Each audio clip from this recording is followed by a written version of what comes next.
Chronique des Sassanides, anciens rois de Perse, qui avaient étendu leur empire dans les Indes, dans les grandes et petites îles qui en dépendent, et bien au-delà du Gange jusqu'à la Chine, rapporte qu'il y avait autrefois un roi de cette puissante maison qui était le plus excellent prince de son temps. Il se faisait autant aimer de ses sujets par sa sagesse et sa prudence qu'il s'était rendu redoutable à ses voisins par le bruit de sa valeur et par la réputation de ses troupes belliqueuses et bien disciplinées. Il avait 2 fils. L'aîné, appelé Shahryar, digne héritier de son père, en possédait toutes les vertus. Et le cadet, nommé Schahzenan, n'avait pas moins de mérite que son frère. Après un règne aussi long que glorieux, ce roi mourut, et Shahryar monta sur le trône. Schahzenan, exclu de tout partage par les lois de l'Empire et obligé de vivre comme un particulier, au lieu de souffrir impatiemment le bonheur de son aimé, mit toute son attention à lui plaire. Il eut peu de peine à y réussir. Shahryar, qui avait naturellement de l'inclination pour ce prince, fut charmé de sa complaisance, et par un excès d'amitié, voulant partager avec lui ses états, il lui donna le royaume de la Grande Tartarie. Schahzenan en alla bientôt prendre possession, et il établit son séjour à Samarcande, qui en était la capitale. Il y avait déjà 10 ans que ces 2 rois étaient séparés, lorsque Shahryar, souhaitant passionnément revoir son frère, résolut de lui envoyer un ambassadeur pour l'inviter à venir à sa cour. Il choisit pour cette ambassade son premier vizir, qui partit avec une suite conforme à sa dignité, et fit toute la diligence possible. Quand il fut près de Samarcande, Schahzenan, averti de son arrivée, alla au-devant de lui avec les principaux seigneurs de sa cour, qui, pour faire plus d'honneur au ministre du sultan, s'étaient tous habillés magnifiquement. Le roi de Tartarie le reçut avec de grandes démonstrations de joie. Il lui demanda d'abord des nouvelles du sultan son frère. Le vizir satisfit sa curiosité, après quoi il exposa le sujet de son ambassade. Schahzenan en fut touché. « Sage vizir, dit-il, le sultan mon frère me fait trop d'honneur, et il ne pouvait rien me proposer qui me fût plus agréable. S'il souhaite de me voir, je suis pressé de la même envie. Le temps, qui n'a point diminué son amitié, n'a point affaibli la mienne. Mon royaume est tranquille, et je ne veux que 10 jours pour me mettre en état de partir avec vous. Ainsi, il n'est pas nécessaire que vous entriez dans la ville pour si peu de temps. Je vous prie de vous arrêter dans cet endroit et d'y faire dresser vos tentes. Je vais ordonner qu'on vous apporte des rafraîchissements en abondance pour vous et pour toutes les personnes de votre suite. » Cela fut exécuté sur le champ. Le roi fut à peine entré dans Samarcande que le vizir vit arriver une prodigieuse quantité de toutes sortes de provisions, accompagnées de régals et de présents d'un très grand prix. Cependant, Schahzenan, se disposant à partir, régla les affaires les plus pressantes, établit un conseil pour gouverner son royaume pendant son absence, et mit à la tête de ce conseil un ministre dont la sagesse lui était connue et en qui il avait une entière confiance. Au bout de 10 jours, ses équipages étant prêts, il dit adieu à la reine sa femme, sortie sur le soir de Samarcande, et, suivi des officiers qui devaient être du voyage, il se rendit au pavillon royal qu'il avait fait dresser auprès des tentes du vizir. Il s'entretint avec cet ambassadeur jusqu'à minuit. Alors, voulant encore une fois embrasser la reine, qu'il aimait beaucoup, il retourna seul dans son palais. Il alla droit à l'appartement de cette princesse qui, ne s'attendant pas à le revoir, avait reçu dans son lit un des derniers officiers de sa maison. Il y avait déjà longtemps qu'ils étaient couchés, et ils dormaient d'un profond sommeil. Le roi entra sans bruit, se faisant un plaisir de surprendre par son retour une épouse dont il se croyait tendrement aimé. Mais quelle fut sa surprise lorsqu'à la clarté des flambeaux, qui ne s'éteignent jamais la nuit dans les appartements des princes et des princesses, il aperçut un homme dans ses bras. Il demeura immobile durant quelques moments, ne sachant s'il devait croire ce qu'il voyait, mais n'en pouvant douter. « Quoi » dit-il en lui-même. « Je suis à peine hors de mon palais. Je suis encore sous les murs de Samarcande et l'on m'ose outrager. Ah, perfide, votre crime ne sera pas impuni. Comme roi, je dois punir les forfaits qui se commettent dans mes états. Comme époux offensé, il faut que je vous immole, à mon juste ressentiment. Enfin, ce malheureux prince, cédant à son premier transport, tira son sabre, s'approcha du lit, et d'un seul coup, fit passer les coupables du sommeil à la mort. Ensuite, les prenant l'un après l'autre, il les jeta par une fenêtre dans le fossé dont le palais était environné. S'étant vengé de cette sorte, il sortit de la ville comme il y était venu, et se retira sur son pavillon. Il n'y fut pas plutôt arrivé que, sans parler à personne de ce qu'il venait de faire, il ordonna de plier les tentes et de partir. Tout fut bientôt prêt, et il n'était pas jour encore qu'on se mit en marche au son des timbales et de plusieurs autres instruments qui inspiraient de la joie à tout le monde, hormis au roi. Ce prince, toujours occupé de l'infidélité de la reine, était en proie à une affreuse mélancolie, qui ne le quitta point pendant tout le voyage. Lorsqu'il fut près de la capitale des Indes, il vit venir au-devant de lui le sultan Schahriar avec toute sa cour.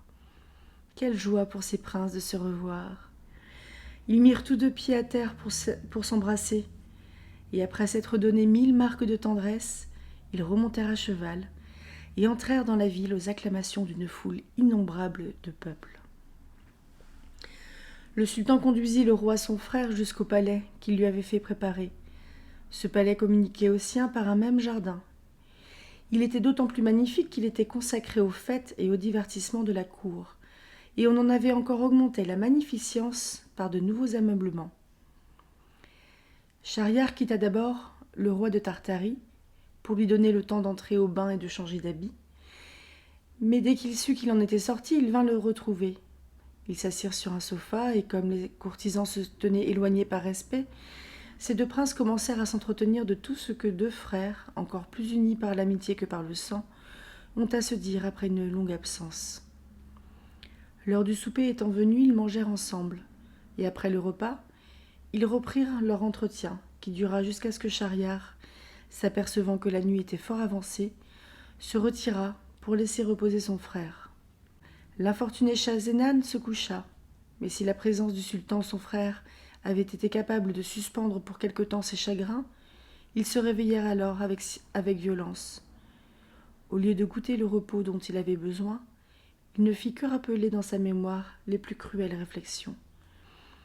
Toutes les circonstances de l'infidélité de la reine se présentaient si vivement à son imagination qu'il en était hors de lui-même.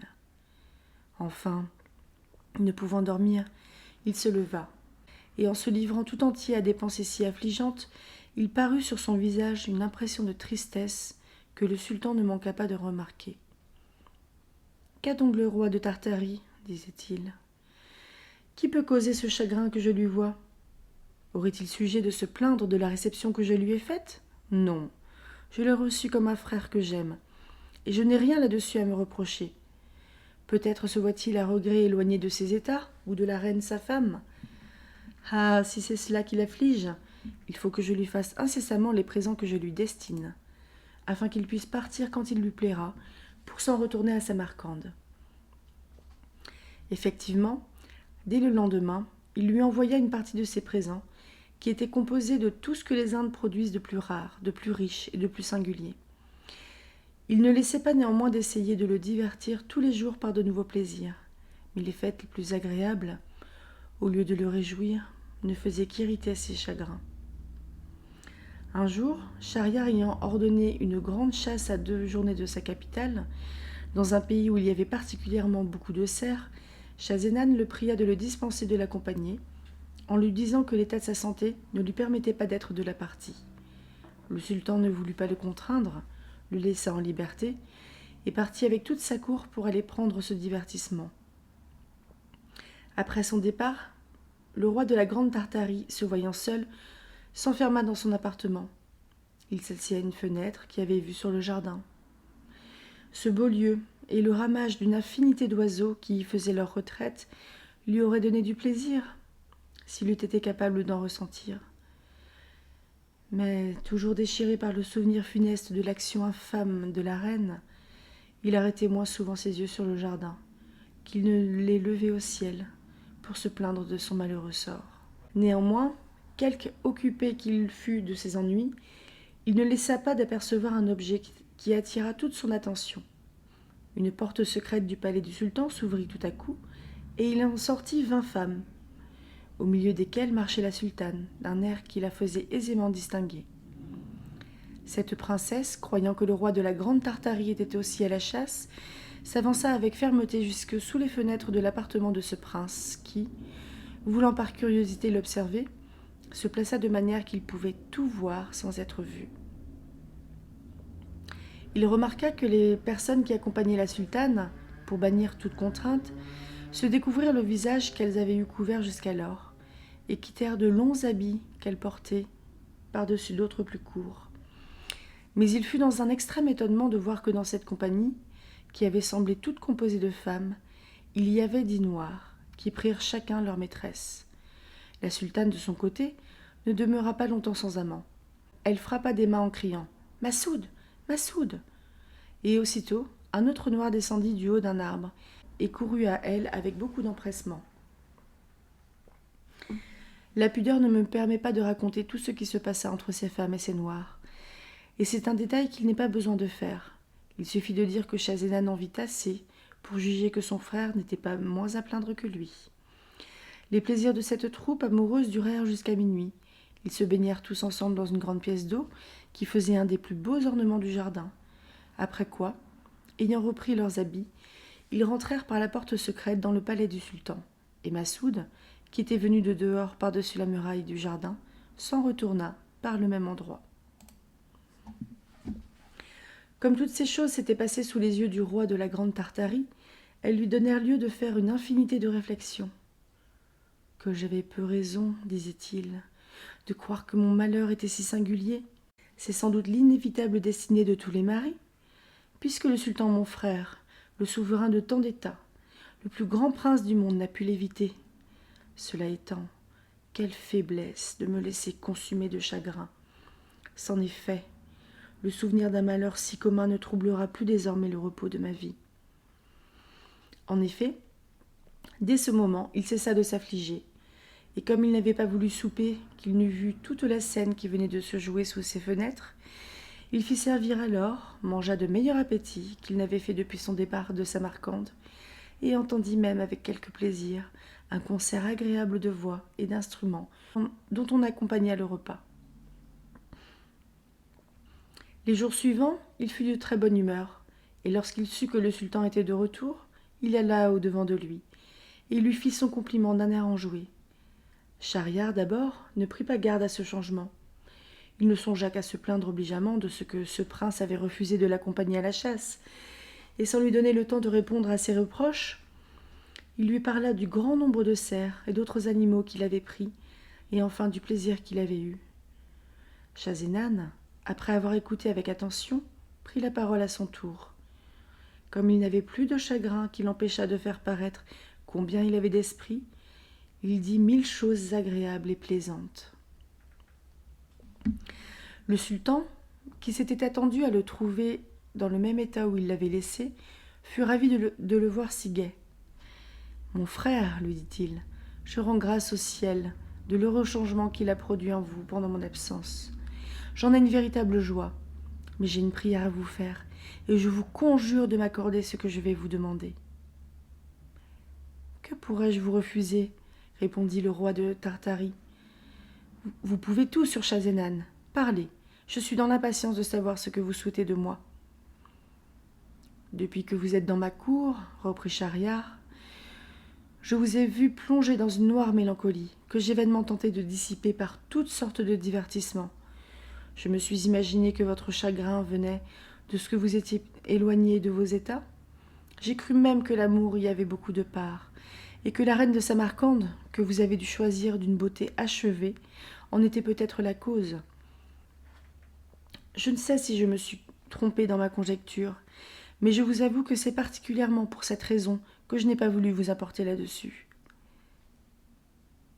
de peur de vous déplaire. Cependant, sans que j'y ai contribué en aucune manière, je vous trouve à mon retour de la meilleure humeur du monde et l'esprit entièrement dégagé de cette noire vapeur qui en troublait tout l'enjouement.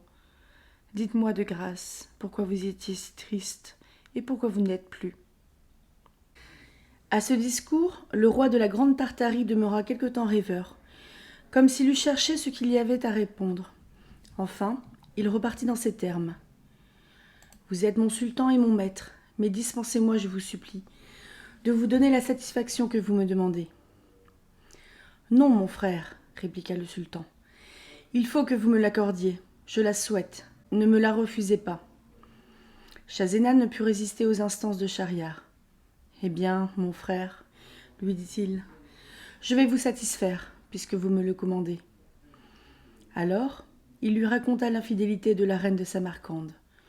Et lorsqu'il en eut achevé le récit, « Voilà, poursuivit-il, le sujet de ma tristesse. Jugez si j'avais tort de m'y abandonner. »« Oh, mon frère !» s'écria le sultan, d'un ton qui marquait combien il entrait dans le ressentiment du roi de Tartarie. « Quelle horrible histoire venez-vous de me raconter? Avec quelle impatience je l'ai écoutée jusqu'au bout. Je vous loue d'avoir puni les traîtres qui vous ont fait un outrage si sensible. On ne saurait vous reprocher cette action, elle est juste, et pour moi, j'avouerai qu'à votre place, j'aurais eu peut-être moins de modération que vous. Je ne me serais pas contenté d'ôter la vie à une seule femme. Je crois que j'en aurais sacrifié plus de 1000 à ma rage. Je ne suis pas étonné de vos chagrins, la cause en était trop vive et trop mortifiante pour n'y pas succomber. Oh ciel, quelle aventure! Non, je crois qu'il n'en est jamais arrivé de semblable à personne qu'à vous. Mais enfin, il faut louer Dieu de ce qu'il vous a donné de la consolation. Et comme je ne doute pas qu'elle ne soit bien fondée, ayez encore la complaisance de m'en instruire, et faites-moi la confidence entière. » Schahzenan fit plus de difficultés sur ce point que sur le précédent, à cause de l'intérêt que son frère y avait. Mais il fallut céder à ces nouvelles instances. « Je vais donc vous obéir, lui dit-il, puisque vous le voulez absolument. Je crains que mon obéissance ne vous cause plus de chagrin que je n'en ai eu. Mais vous ne devez vous en prendre qu'à vous-même, puisque c'est vous qui me forcez à vous révéler une chose que je voudrais ensevelir dans un éternel oubli. »« Ce que vous me dites, interrompit Schahriar, ne fait qu'irriter ma curiosité. Hâtez-vous de me découvrir ce secret, de quelque nature qu'il puisse être. » Le roi de Tartarie, ne pouvant plus s'en défendre, fit alors le détail de tout ce qu'il avait vu, du déguisement des Noirs, de l'emportement de la sultane et de ses femmes, et il n'oublia pas Massoud. « Après avoir été témoin de ces infamies, continua-t-il, je pensais que toutes les femmes y étaient naturellement portées, et qu'elles ne pouvaient résister à leur penchant. Prévenu de cette opinion, il me parut que c'était une grande faiblesse à un homme d'attacher son repos à leur fidélité. Cette réflexion m'en fit faire beaucoup d'autres, et enfin, je jugeai que je ne pouvais prendre un meilleur parti que de me consoler. Il m'en a coûté quelques efforts, mais j'en suis venu à bout, et si vous m'en croyez, vous suivrez mon exemple. » Quoique ce conseil fût judicieux, le sultan ne put le goûter. Il entra même en fureur. « Quoi ?» dit-il. « La sultane des Indes est capable de se prostituer d'une manière si indigne ? Non, mon frère, ajouta-t-il, je ne puis croire ce que vous me dites, si je ne le vois de mes propres yeux. Il faut que les vôtres vous aient trompé. La chose est assez importante pour mériter que j'en sois assuré par moi-même. »« Mon frère, répondit Schahzenan, si vous voulez en être témoin, cela n'est pas fort difficile. Vous n'avez qu'à faire une nouvelle partie de chasse. Quand nous serons hors de la ville avec votre cour et la mienne, nous nous arrêterons sous nos pavillons, et la nuit nous reviendrons tous deux, seuls, dans mon appartement. Je suis assuré que le lendemain, vous verrez ce que j'ai vu. » Le sultan approuva le stratagème et ordonna aussitôt une nouvelle chasse, de sorte que dès le même jour, les pavillons furent dressés au lieu désigné. Le jour suivant, les deux princes partirent avec toute leur suite. Ils arrivèrent où ils devaient camper, et ils y demeurèrent jusque la nuit. Alors, Schahriar appela son grand vizir, et sans lui découvrir son dessein, lui commanda de tenir sa place pendant son absence, et de ne pas permettre que personne sortît du camp, pour quelque sujet que ce pût être. D'abord qu'il eut donné cet ordre, le roi de la Grande Tartarie et lui montèrent à cheval, passèrent incognito à travers le camp, rentrèrent dans la ville et se rendirent au palais qu'occupait Schahzenan. Ils se couchèrent, et le lendemain, de bon matin, ils s'allèrent placer à la fenêtre d'où le roi de Tartarie avait vu la scène des Noirs. Ils jouirent quelque temps de la fraîcheur, car le soleil n'était pas encore levé, et en s'entretenant, ils jetaient souvent les yeux du côté de la porte secrète. Elle s'ouvrit enfin, et, pour dire le reste en peu de mots, la sultane parut avec ses femmes et les dix noirs déguisés. Elle appela Massoud, et le sultan en vit plus qu'il n'en fallait pour être pleinement convaincu de sa honte et de son malheur. « Oh Dieu !» s'écria-t-il, « quelle indignité, quelle horreur! L'épouse d'un souverain tel que moi peut-elle être capable de cette infamie? Après cela, quel prince osera se vanter d'être parfaitement heureux? Ah, mon frère, poursuivit-il en embrassant le roi de Tartarie, renonçons tous deux au monde. La bonne foi en est bannie.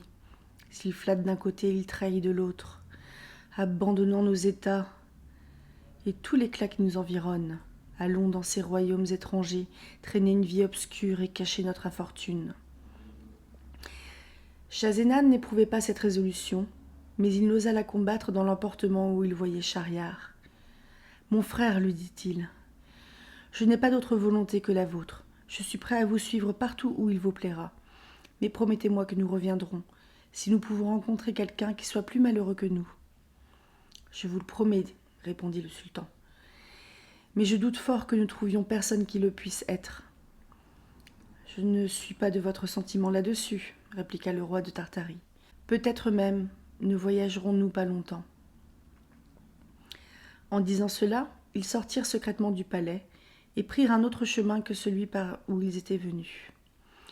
Ils marchèrent tant qu'ils eurent du jour, assez pour se conduire, et passèrent la première nuit sous des arbres. S'étant levés dès le point du jour, ils continuèrent leur marche jusqu'à ce qu'ils arrivèrent à une belle prairie sur le bord de la mer, où il y avait, d'espace en espace, de grands arbres fort touffus. Ils s'assirent sous un de ces arbres pour se délasser et pour y prendre le frais. L'infidélité des princesses, leurs femmes, fit le sujet de leur conversation. Il n'y avait pas longtemps qu'ils s'entretenaient, lorsqu'ils entendirent assez près d'eux un bruit horrible du côté de la mer, et des cris effroyables qui les remplirent de crainte. Alors la mer s'ouvrit, et il s'en éleva comme une grosse colonne noire qui semblait s'aller perdre dans les nues. Cet objet redoubla leur frayeur. Ils se levèrent promptement et montèrent au haut de l'arbre qui leur parut le plus propre à les cacher.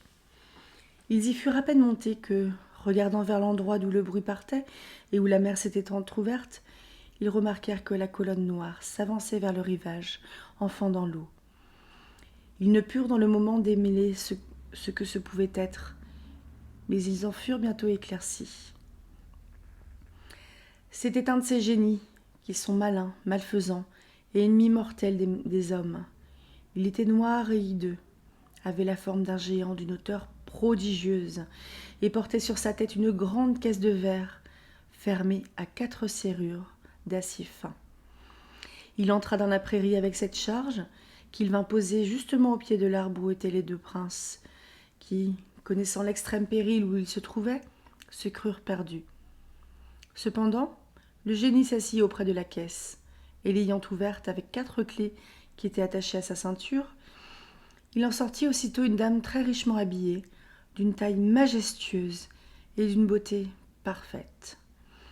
Le monstre la fit asseoir à ses côtés, et la regardant amoureusement, « Dame, dit-il, la plus accomplie de toutes les dames qui sont admirées pour leur beauté, charmante personne, vous que j'ai enlevé le jour de vos noces, et que j'ai toujours aimé depuis si constamment.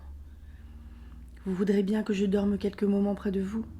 Le sommeil, dont je me sens accablé, m'a fait venir en cet endroit pour prendre un peu de repos. » En disant cela, il laissa tomber sa grosse tête sur les genoux de la dame. Ensuite, ayant allongé ses pieds qui s'étendaient jusqu'à la mer, il ne tarda pas à s'endormir, et il ronfla bientôt, de manière qu'il fit retentir le rivage. La dame alors leva la vue par hasard, et apercevant les princes au haut de l'arbre, elle leur fit signe de la main de descendre sans faire de bruit. Leur frayeur fut extrême quand ils se virent découverts. Ils supplièrent la dame par d'autres signes de les dispenser de lui obéir. Mais elle, après avoir ôté doucement de dessus ses genoux la tête du génie et l'avoir posée légèrement à terre, se leva et leur dit d'un ton de voix bas mais animé. « Descendez, il faut absolument que vous veniez à moi. » Ils voulurent vainement lui faire comprendre encore par leurs gestes qu'ils craignaient le génie. « Descendez donc, leur répliqua-t-elle sur le même ton. Si vous ne vous hâtez pas de m'obéir, je vais l'éveiller et je lui demanderai moi-même votre mort. » Ces paroles intimidèrent tellement les princes qu'ils commencèrent à descendre avec toutes les précautions possibles pour ne pas éveiller le génie. Lorsqu'ils furent en bas, la dame les prit par la main, et, s'étant un peu éloignée avec eux sous les arbres, elle leur fit librement une proposition très vive. Ils la rejetèrent d'abord, mais elle les obligea, par de nouvelles menaces, à l'accepter. Après qu'elle eut obtenu d'eux ce qu'elle souhaitait, ayant remarqué qu'ils avaient chacun une bague au doigt, elle les leur demanda. Sitôt qu'elle les eut entre les mains, elle alla prendre une boîte du paquet où était sa toilette. Elle en tira un fil garni d'autres bagues de toutes sortes de façons, et le leur montrant. « Savez-vous bien, dit-elle, ce que signifient ces joyaux ? » ?»« Non, répondirent-ils, mais il ne tiendra qu'à vous de nous l'apprendre. »« Ce sont, reprit-elle, les bagues de tous les hommes à qui j'ai fait part de mes faveurs. Il y en a 98, bien comptés, que je garde pour me souvenir d'eux. Je vous ai demandé les vôtres pour la même raison, et afin d'avoir la centaine accomplie. Voilà donc, continua-t-elle, 100 amants que j'ai eus jusqu'à ce jour, malgré la vigilance et les précautions de ce vilain génie qui ne me quitte pas. Il a beau m'enfermer dans cette caisse de verre et me tenir caché au fond de la mer, je ne laisse pas de tromper ses soins. Vous voyez par là que quand une femme a formé un projet, il n'y a point de mari ni d'amant qui puisse en empêcher l'exécution. Les hommes feraient mieux de ne pas contraindre les femmes, ce serait le moyen de les rendre sages. » La dame, leur ayant parlé de la sorte, passa leurs bagues dans le même fil où étaient enfilés les autres. Elle s'assit ensuite comme auparavant, souleva la tête du génie, qui ne se réveilla point, la remit sur ses genoux et fit signe au prince de se retirer. Ils reprirent le chemin par où ils étaient venus. Et lorsqu'ils eurent perdu de vue la dame et le génie, Schahriar dit à Schahzenan : « Eh bien, mon frère, que pensez-vous de l'aventure qui vient de nous arriver ? Le génie n'a-t-il pas une maîtresse bien fidèle ? Et ne convenez-vous pas que rien n'est égal à la malice des femmes ? » ?»« Oui, mon frère, répondit le roi de la Grande Tartarie. Et vous devez aussi demeurer d'accord que le génie est plus à plaindre et plus malheureux que nous. C'est pourquoi, puisque nous avons trouvé ce que nous cherchions, retournons dans nos états, et que cela ne nous empêche pas de nous marier. Pour moi, je sais par quel moyen je prétends que la foi qui m'est due me soit inviolablement conservée.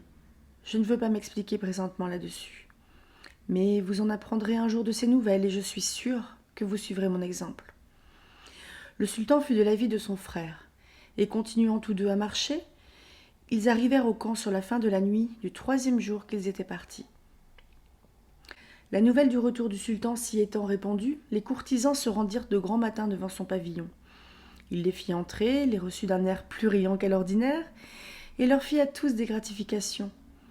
Après quoi, leur ayant déclaré qu'il ne voulait pas aller plus loin, il leur commanda de monter à cheval, et il retourna bientôt à son palais. À peine fut-il arrivé qu'il courut à l'appartement de la sultane.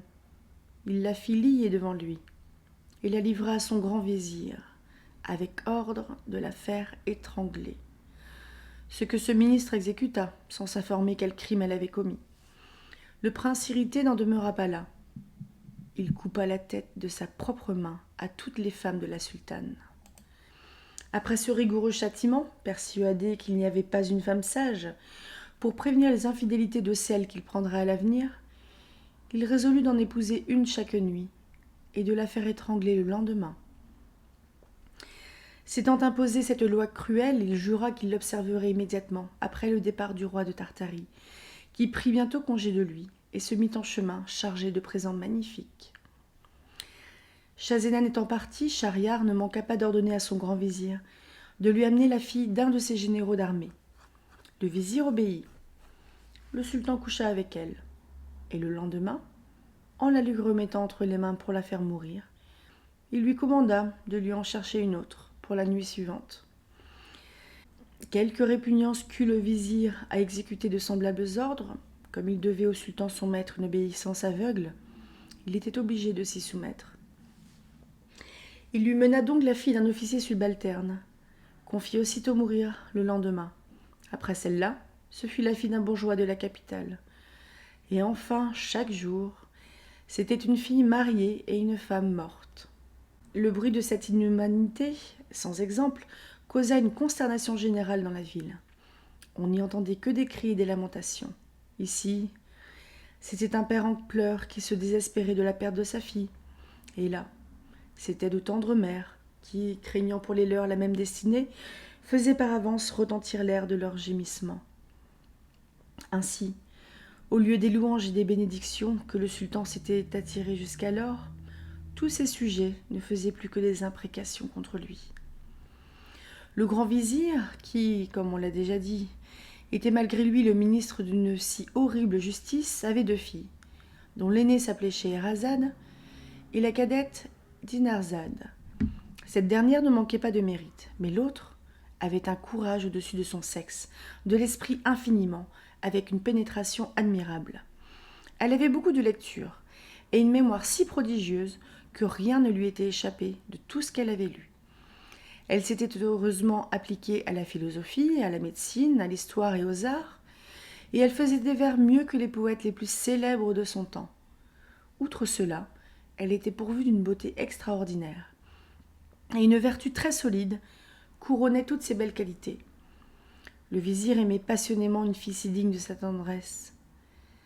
Un jour, qu'ils s'entretenaient tous deux ensemble, elle lui dit « Mon père, j'ai une grâce à vous demander.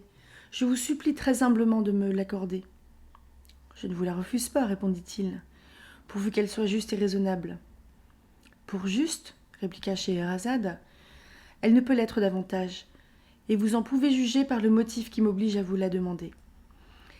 J'ai dessein d'arrêter la cour de cette barbarie que le sultan exerce sur les familles de cette ville.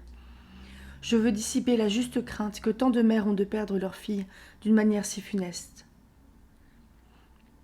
Votre intention est fort louable, ma fille, dit le vizir. Mais le mal auquel vous voulez remédier me paraît sans remède. Comment prétendez-vous en venir à bout ?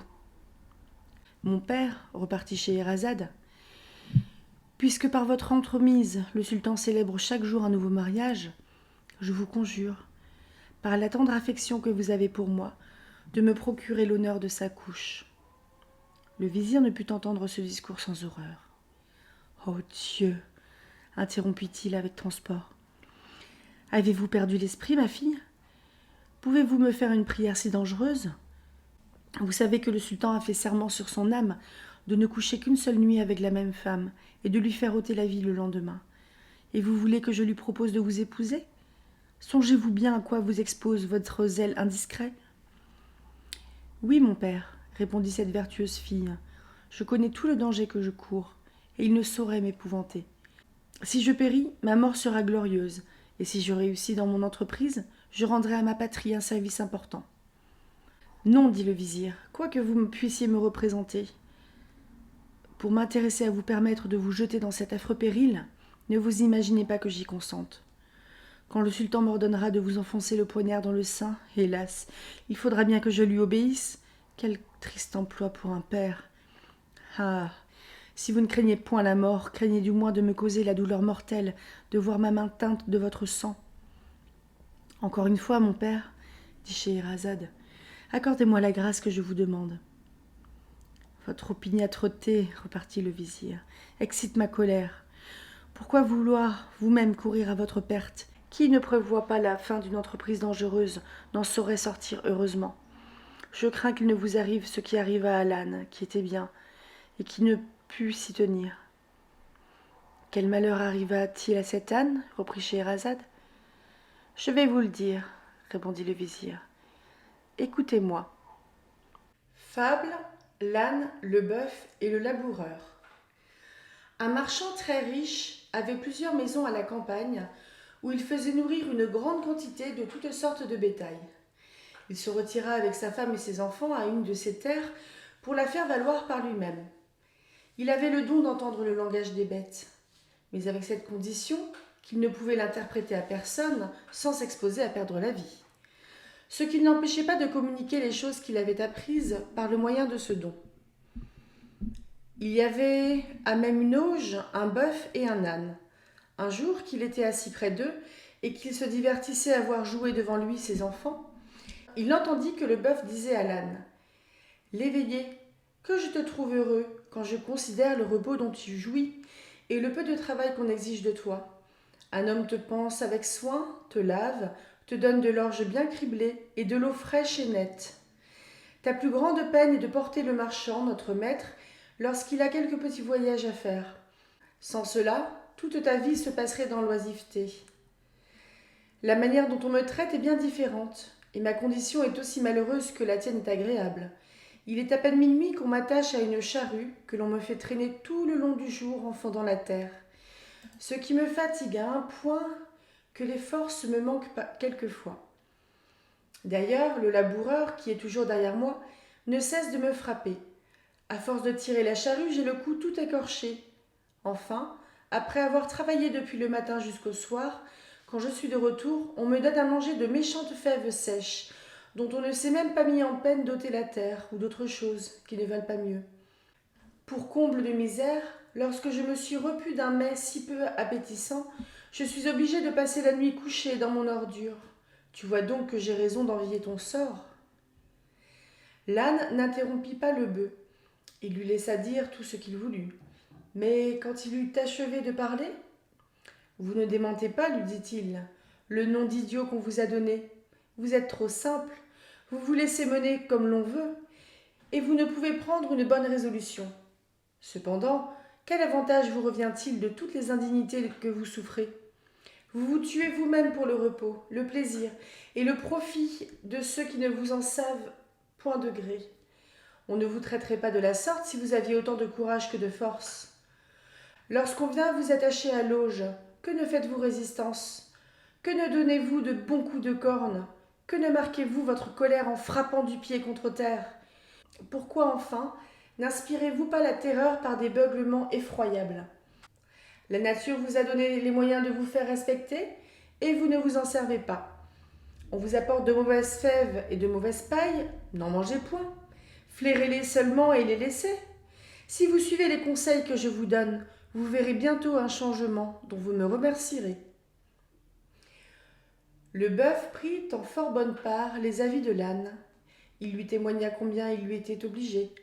« Cher l'éveillé, ajouta-t-il, je ne manquerai pas de faire tout ce que tu m'as dit, et tu verras de quelle manière je m'en acquitterai. » Ils se turent après cet entretien, dont le marchand ne perdit pas une parole. Le lendemain, de bon matin, le laboureur vint prendre le bœuf. Il l'attacha à la charrue et le mena au travail ordinaire. Le bœuf, qui n'avait pas oublié le conseil de l'âne, fit fort le méchant ce jour-là.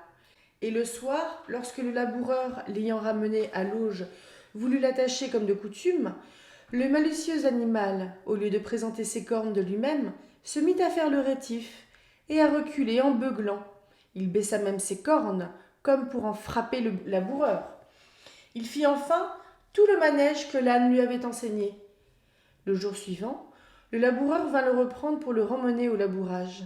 Mais trouvant l'auge encore remplie de fèves et de la paille qu'il y avait mise le soir, et le bœuf couché par terre, les pieds étendus et haletant d'une étrange façon, il le crut malade. Il en eut pitié, et jugeant qu'il serait utile de le mener au travail, il alla aussitôt en avertir le marchand. Le bon marchand vit bien que les mauvais conseils de l'éveillé avaient été suivis, et pour le punir comme il le méritait, « Va, dit-il au laboureur, prends l'âne à la place du bœuf, et ne manque pas de lui donner bien de l'exercice. » Le laboureur obéit. L'âne fut obligé de tirer la charrue tout ce jour-là, ce qui le fatigua d'autant plus qu'il était moins accoutumé à ce travail. Outre cela, il reçut tant de coups de bâton qu'il ne pouvait se soutenir quand il fut de retour. Cependant, le bœuf était très content. Il avait mangé tout ce qu'il y avait dans son auge et s'était reposé toute la journée. Il se réjouissait en lui-même d'avoir suivi les conseils de l'éveillé. Il lui donnait 1000 bénédictions pour le bien qu'il lui avait procuré, et il ne manqua pas de lui en faire un nouveau compliment lorsqu'il le vit arriver. L'âne ne répondit rien au bœuf. tant il avait de dépit d'avoir été si maltraité. C'est par mon imprudence, se disait-il à lui-même, que je me suis attiré ce malheur. Je vivais heureux, tout me riait, j'avais tout ce que je pouvais souhaiter. C'est ma faute si je suis dans ce déplorable état. Et si je ne trouve quelque ruse en mon esprit pour m'en tirer, ma perte est certaine. En disant cela, ses forces se trouvèrent tellement épuisées qu'il se laissa tomber à demi-mort au pied de son auge. En cet endroit, le grand vizir, s'adressant à Scheherazade, lui dit « Ma fille, vous faites comme cet âne. Vous vous exposez à vous perdre par votre fausse prudence. Croyez-moi, demeurez en repos et ne cherchez point à prévenir votre mort. » « Mon père, répondit Scheherazade, l'exemple que vous venez de rapporter n'est pas capable de me faire changer de résolution. Et je ne cesserai point de vous importuner, que je n'ai obtenu de vous que vous me présenterez au sultan pour être son épouse. » Le vizir, voyant qu'elle persistait toujours dans sa demande, lui répliqua. « Eh bien, puisque vous ne voulez pas quitter votre obstination, je serai obligé de vous traiter de la même manière que le marchand dont je viens de parler traita sa femme peu de temps après. Et voici comment. Ce marchand, ayant appris que l'âne était dans un état pitoyable, fut curieux de savoir ce qui se passerait entre lui et le bœuf. C'est pourquoi, après le souper, il sortit au clair de la lune et alla s'asseoir auprès d'eux, accompagné de sa femme. En arrivant, il entendit l'âne qui disait au bœuf « Compère, dites-moi, je vous prie, ce que vous prétendez faire quand le laboureur vous apportera demain à manger. »« Ce que je ferai, répondit le bœuf, je continuerai de faire ce que tu m'as enseigné. Je m'éloignerai d'abord, je présenterai mes cornes comme hier, je ferai le malade et feindrai d'être aux abois. »« Gardez-vous-en bien, interrompit l'âne, ce serait le moyen de vous perdre. Car, en arrivant ce soir, j'ai ouï dire au marchand, notre maître, une chose qui m'a fait trembler pour vous. »« Hé, qu'avez-vous entendu ?» dit le bœuf. « Ne me cachez rien de grâce, mon cher l'éveillé. » Notre maître, reprit l'âne, a dit au laboureur ces tristes paroles. Puisque le bœuf ne mange pas et qu'il ne peut se soutenir, je veux qu'il soit tué dès demain. Nous ferons, pour l'amour de Dieu, une aumône de sa chair aux pauvres. Et quant à sa peau, qui pourra nous être utile, tu la donneras au corroyeur. Voilà ce que j'avais à vous apprendre, rajouta l'âne. L'intérêt que je prends à votre conversation et l'amitié que j'ai pour vous m'oblige à vous en avertir et à vous donner un nouveau conseil. D'abord, qu'on vous apportera vos fèves et votre paille, levez-vous et vous jetez dessus avec avidité.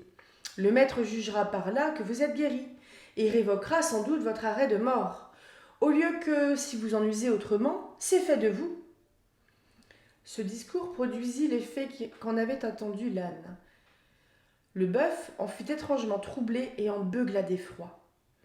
Le marchand, qui les avait écoutés tous deux avec beaucoup d'attention, fit alors un si grand éclat de rire que sa femme en fut très surprise. « Apprenez-moi, lui dit-elle, pourquoi vous riez si fort, afin que j'en rie avec vous. »« Ma femme, lui répondit le marchand, qu'entendez-vous de m'entendre rire ?»« Non, reprit-elle, j'en veux savoir le sujet. »« Je ne puis vous donner cette satisfaction, repartit le mari. Sachez seulement que je ris de ce que notre âne vient de dire à notre bœuf. Le reste est un secret qu'il ne m'est pas permis de vous révéler. »« Et qui vous empêche de me découvrir ce secret ?» répliqua-t-elle. « Si je vous le disais, répondit-il, apprenez qu'il m'en coûterait la vie. »« Vous vous moquez de moi, s'écria la femme. Ce que vous me dites ne peut pas être vrai. Et si vous ne m'avouez tout à l'heure pourquoi vous avez ri, si vous refusez de m'instruire de ce que l'âne et le bœuf ont dit, je jure, par le grand Dieu qui est au ciel, que nous ne vivrons pas davantage ensemble. » En achevant ces mots, elle rentra dans la maison et se mit dans un coin où elle passa la nuit à pleurer de toute sa force. Le mari coucha seul, et le lendemain, voyant qu'elle ne discontinuait pas de se lamenter, « Vous n'êtes pas sage, lui dit-il, de vous affliger de la sorte. La chose n'en vaut pas la peine. Et il vous est aussi peu important de la savoir qu'il m'apporte beaucoup à moi de la tenir secrète. N'y pensez donc plus, je vous en conjure. »« J'y pense si bien encore, répondit la femme, que je ne cesserai pas de pleurer, que vous n'ayez satisfait ma curiosité. »« Mais je vous dis fort sérieusement, répliqua-t-il, qu'il m'en coûtera la vie si je cède à vos indiscrètes instances. Qu'il en arrive tout ce qu'il plaira à Dieu, répartit-elle. Je n'en démordrai pas. Je vois bien, reprit le marchand, qu'il n'y a pas moyen de vous faire entendre raison. Et comme je prévois que vous ferez mourir vous-même par votre opiniâtreté, je vais appeler vos enfants, afin qu'ils aient la consolation de vous voir avant que vous mouriez. Il fit venir ses enfants et envoya chercher aussi le père, la mère et les parents de la femme. Lorsqu'ils furent assemblés et qu'il leur eut expliqué de quoi il était question, ils employèrent leur éloquence à faire comprendre à la femme qu'elle avait tort de ne vouloir pas revenir de son entêtement. Mais elle les rebuta tous et dit qu'elle mourrait plutôt que de céder en cela à son mari. Le père et la mère eurent beau lui parler en particulier et lui représenter que la chose qu'elle souhaitait d'apprendre ne lui était d'aucune importance, ils ne gagnèrent rien sur son esprit, ni par leur autorité, ni par leur discours.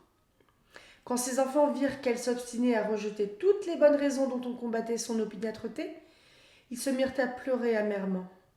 Le marchand lui-même ne savait plus où il en était. Assis seul auprès de la porte de sa maison, il délibérait déjà s'il sacrifierait sa vie pour sauver celle de sa femme, qu'il aimait beaucoup.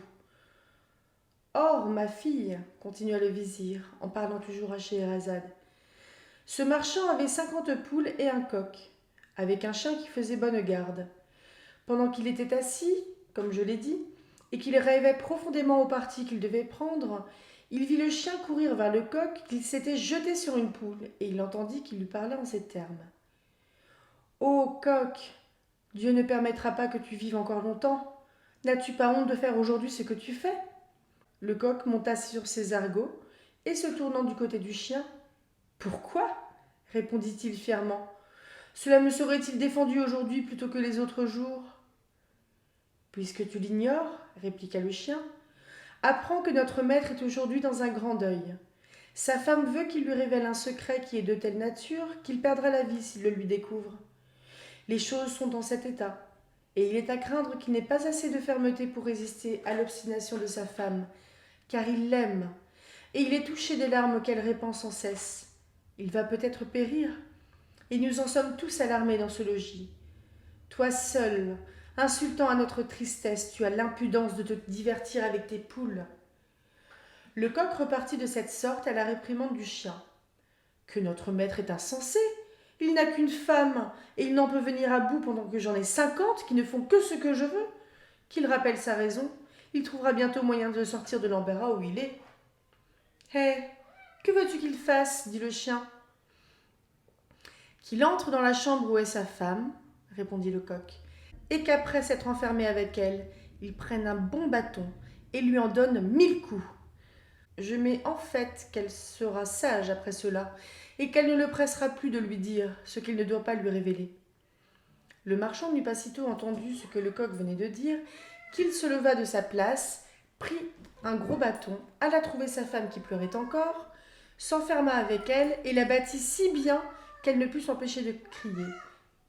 « C'est assez, mon mari, c'est assez, laissez-moi, je ne vous demanderai plus rien. » À ces paroles, et voyant qu'elle se repentait d'avoir été curieuse si mal à propos, il cessa de la maltraiter. Il ouvrit la porte, toute la parenté entra, se réjouit de trouver la femme revenue de son entêtement, et fit compliment au mari sur l'heureux expédient dont il s'était servi pour la mettre à la raison. « Ma fille, ajouta le grand vizir, vous mériteriez d'être traitée de la même manière que la femme de ce marchand. » « Mon père, dit alors Scheherazade, de grâce, ne trouvez point mauvais que je persiste dans mes sentiments. L'histoire de cette femme ne saurait m'ébranler. Je pourrais vous en raconter beaucoup d'autres qui vous persuaderaient que vous ne devez pas vous opposer à mon dessein. D'ailleurs, pardonnez-moi si j'ose vous le déclarer, vous vous y opposeriez vainement. Quand la tendresse paternelle refuserait de souscrire à la prière que je vous fais, j'irai me présenter moi-même au sultan. » Enfin, le père, poussé à bout par la fermeté de sa fille, se rendit à ses importunités. Et quoique fort affligé de n'avoir pu la détourner d'une si funeste résolution, il alla dès ce moment trouver Schahriar pour lui annoncer que la nuit prochaine, il lui mènerait Scheherazade. Le sultan fut fort étonné du sacrifice que son grand vizir lui faisait. « Comment avez-vous pu, lui dit-il, vous résoudre à me livrer votre propre fille. Sire, lui répondit le vizir, elle s'est offerte d'elle-même. La triste destinée qui l'attend n'a pu l'épouvanter, et elle préfère à sa vie l'honneur d'être une seule nuit l'épouse de votre majesté. Mais ne vous trompez pas, vizir, reprit le sultan. Demain, en vous remettant Scheherazade entre les mains, je prétends que vous lui ôtiez la vie. Si vous y manquez, je vous jure que je vous ferai mourir vous-même. Sire, repartit le vizir, mon cœur gémira sans doute en vous obéissant, mais la nature aura beau murmurer. Quoique père, je vous réponds d'un bras fidèle. Schahriar accepta l'offre de son ministre et lui dit qu'il n'avait qu'à lui amener sa fille quand il lui plairait. Le grand vizir alla porter cette nouvelle à Scheherazade, qui la reçut avec autant de joie que si elle eût été la plus agréable du monde. Elle remercia son père de l'avoir si sensiblement obligée. Et voyant qu'il était accablé de douleur, elle lui dit, pour le consoler, qu'elle espérait qu'il ne se repentirait pas de l'avoir marié avec le sultan, et qu'au contraire, il aurait sujet de s'en réjouir le reste de sa vie. Elle ne songea plus qu'à se mettre en état de paraître devant le sultan. Mais avant que de partir, elle prit sa sœur Dinarzade en particulier et lui dit « Ma chère sœur, j'ai besoin de votre secours dans une affaire très importante. Je vous prie de ne pas me la refuser. Mon père va me conduire chez le sultan pour être son épouse. Que cette nouvelle ne vous épouvante pas. Écoutez-moi seulement avec patience. Dès que je serai devant le sultan, je le supplierai de permettre que vous couchiez dans la chambre nuptiale, afin que je jouisse cette nuit encore de votre compagnie. Si j'obtiens cette grâce comme je l'espère, souvenez-vous de m'éveiller demain matin, 1 heure avant le jour, et de m'adresser ces paroles. Ma sœur, si vous ne dormez pas, je vous supplie, en attendant le jour qui paraîtra bientôt, de me raconter un de ces beaux contes que vous savez. Aussitôt je vous en conterai un, et je me flatte de délivrer par ce moyen tout le peuple de la consternation où il est. Dinarzade répondit à sa sœur qu'elle ferait avec plaisir ce qu'elle exigeait d'elle. L'heure de se coucher étant enfin venue, le grand vizir conduit Scheherazade au palais et se retira après l'avoir introduite dans l'appartement du sultan. Ce prince ne se vit pas plus tôt avec elle qu'il lui ordonna de se découvrir le visage. Il la trouva si belle qu'il en fut charmé. Mais s'apercevant qu'elle était en pleurs, il lui en demanda le sujet. « Sire, répondit Scheherazade, j'ai une sœur que j'aime aussi tendrement que j'en suis aimée. Je souhaiterais qu'elle passât la nuit dans cette chambre pour la voir et lui dire adieu encore une fois. Voulez-vous bien que j'aie la consolation de lui donner ce dernier témoignage de mon amitié ?» Schahriar y ayant consenti, on alla chercher Dinarzade qui vint en diligence. Le sultan se coucha avec Scheherazade sur une estrade fort élevée, à la manière des monarques de l'Orient, et Dinarzade dans un lit qu'on lui avait préparé au bas de l'estrade. 1 heure avant le jour, Dinarzade s'étant réveillée, ne manqua pas de faire ce que sa sœur lui avait recommandé. « Ma chère sœur, s'écria-t-elle, si vous ne dormez pas, je vous supplie, en attendant le jour qui paraîtra bientôt, de me raconter un de ces contes agréables que vous savez. Hélas, ce sera peut-être la dernière fois que j'aurai ce plaisir. » Scheherazade, au lieu de répondre à sa sœur, s'adressa au sultan. « Sire, dit-elle, votre majesté veut-elle bien me permettre de donner cette satisfaction à ma sœur ?»« Très volontiers, répondit le sultan. Alors, Scheherazade dit à sa sœur d'écouter, et puis, adressant la parole à Schahriar, elle commença de la sorte.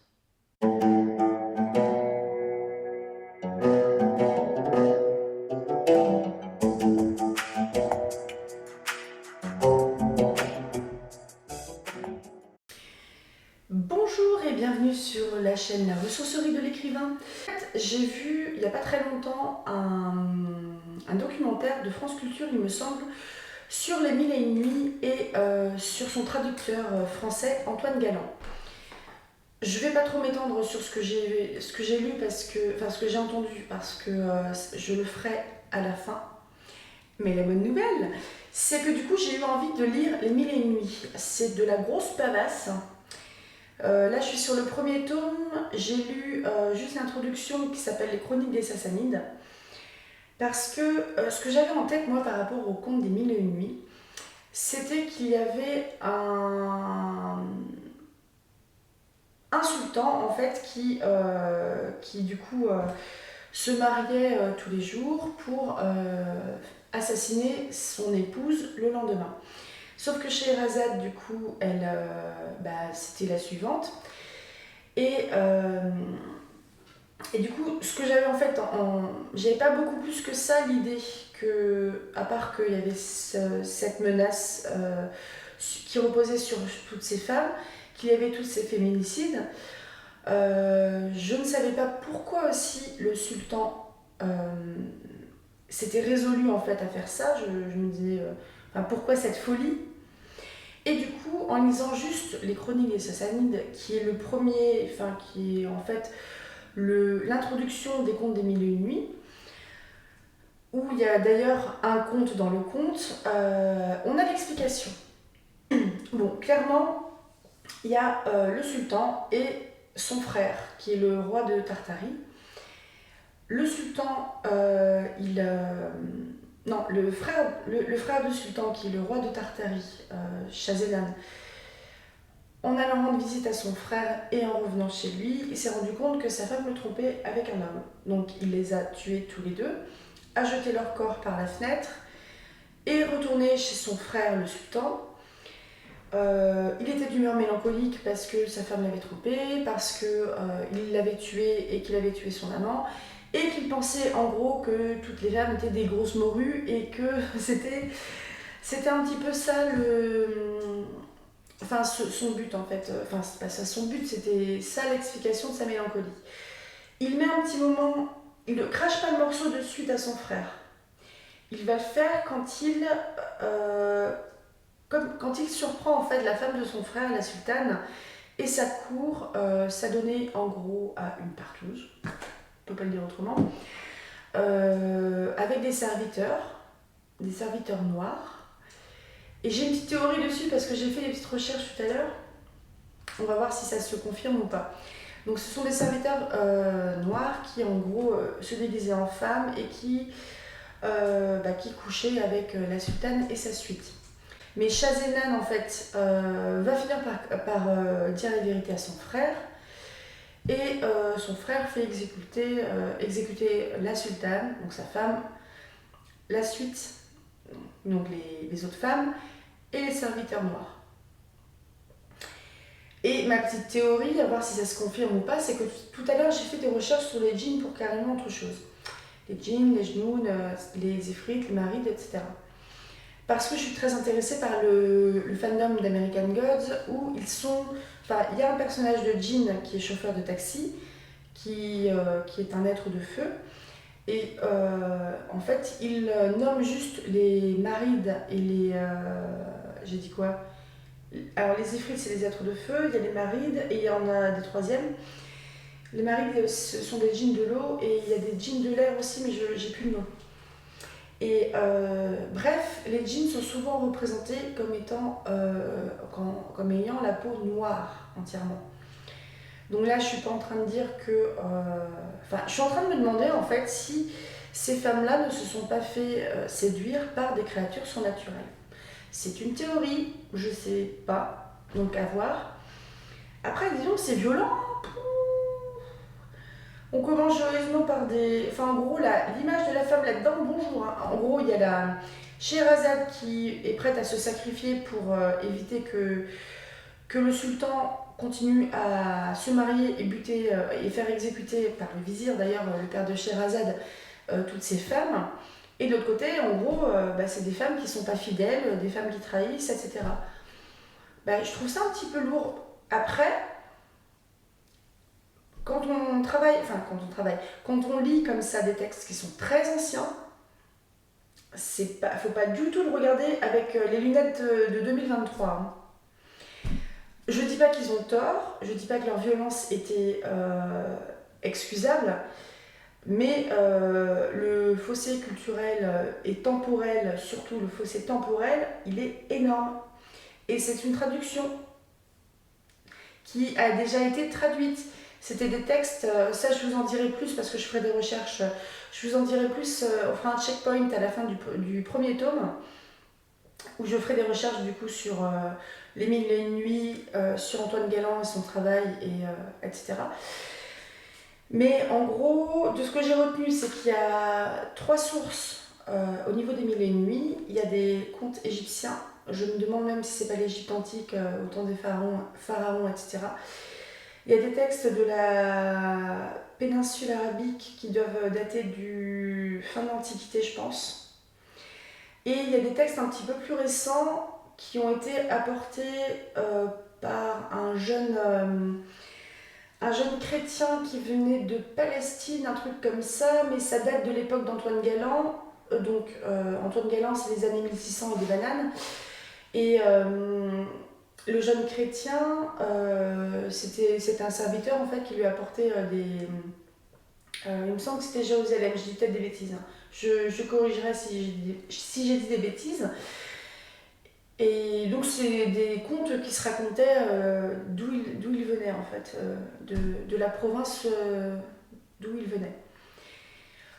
Donc tout ça pour dire que on ne peut pas juger avec notre petite fenêtre de 2023 des choses qui se sont passées qui se sont peut-être pas passées du tout parce que c'est des contes, donc c'est potentiellement du gros flan.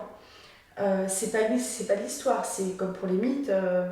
Enfin, Zeus qui se tape tout ce qui bouge, Zeus il existe? Je suis pas sûre. Ça serait bien, mais je sais pas. Bref, on ne peut pas regarder ces textes-là, qui sont très loin temporellement, très loin géographiquement aussi, avec nos lunettes de 2023 et d'occidentaux, si c'est de là que vous me regardez. Du coup, je vais continuer tranquillement. Là, on va aborder la première nuit. Il y a plusieurs contes qui se suivent. Il y en a qui sont assez courts, il y en a qui sont plus longs. Je pense que je vais rester... Je vais voir comment s'y goupiller en fait. Soit je fais une petite vidéo courte par conte, ou soit je fais par nuit, mais du coup c'est un conte qui est interrompu avant la fin pour que Sherazade puisse garder du suspense, maintenir l'attention du sultan, pardon, et ne pas se faire zigouiller au petit matin. Donc voilà, je vais voir comment ça peut se goupiller. Je vais voir tout simplement je vais tourner les pages. Donc j'espère que ça va vous plaire et parce que je suis bien déterminée à tout lire et je crois qu'il y a on est sur du 1000... le premier là il fait 700 pages, les autres ils sont pareils. Je crois qu'il y a 552 nuits. Vous avez du temps. Bref, j'espère que ça va vous plaire parce que de toute façon je le fais. Voilà. Allez, à bientôt!